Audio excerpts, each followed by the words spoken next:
आपने कितनी सारी लव स्टोरी सुनी होगी और पढ़ा होगा आपने, लेकिन मैं जो लव स्टोरी सुनाने जा रहा हूँ वो औरों से बेहद खास और दिलचस्प है। ये स्टोरी आपका दिल जीत लेगी।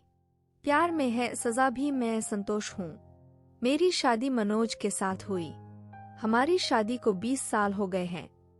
हमारी प्रेम कहानी बहुत मुश्किल दौर से गुजरी है, पर आज हम दोनों एक दूसरे के साथ बहुत खुश हैं। हमारी कहानी कुछ इस तरह है। मेरी मनोज से पहली मुलाकात अपनी दीदी के देवर की शादी में हुई। यहीं से हम दोनों में दोस्ती हो गई। मनोज मेरे जीजाजी के दोस्त होने के कारण हमारे घर भी आने लगे और हम दोनों कब करीब आ गए पता ही नहीं चला। न जाने कब यह दोस्ती प्यार में बदल गई।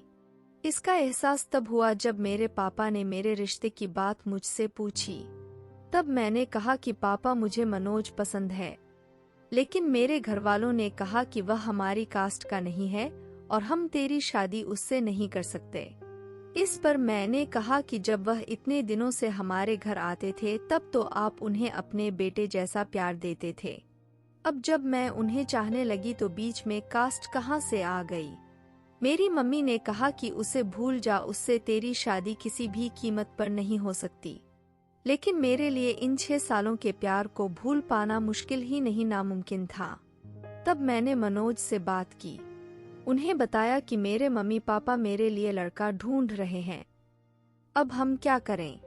तब मनोज ने मेरे जीजाजी राजन से बात की, जो कि उनके दोस्त भी थे। जीजाजी ने भी साफ कर दिया कि तुम्हारी शादी नहीं हो सकती। हाँ, लेकिन तुम दोनों कोर्ट मैरिज कर लो, बाद में घर वालों को मैं मना लूंगा।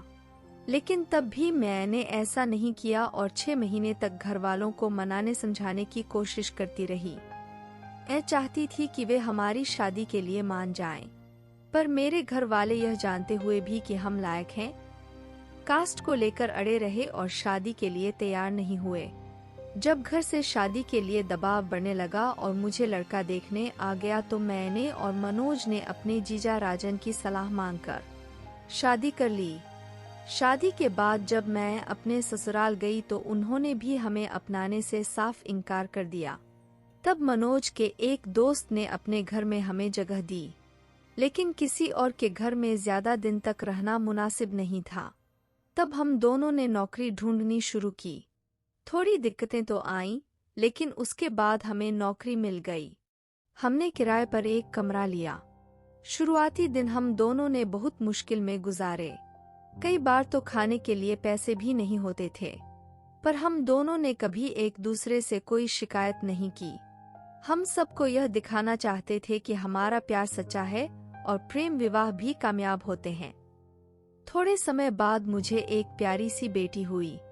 इसके बाद मेरे ससुराल वाले हमें घर वापस ले आए। इस बीच हमारा फाइनेंशियल स्टेटस थोड़ा ठीक हुआ। 3 साल बाद मेरी दूसरी बेटी भी हो गई, लेकिन मेरे घरवालों ने मुझे आज तक नहीं अपनाया।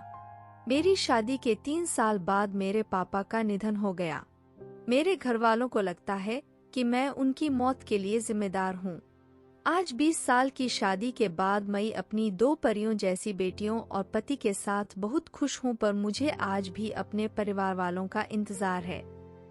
मैं चाहती हूँ कि कम से कम अब तो मम्मी मुझे माफ करके अपने सीने से लगा ले और ढेर सारा प्यार करें। दोस्तों, अगर कोई किसी से सच्चा प्यार करता है ना, तो वो उसे दर्द पहुंचाने का कभी सोच भी नहीं सकता।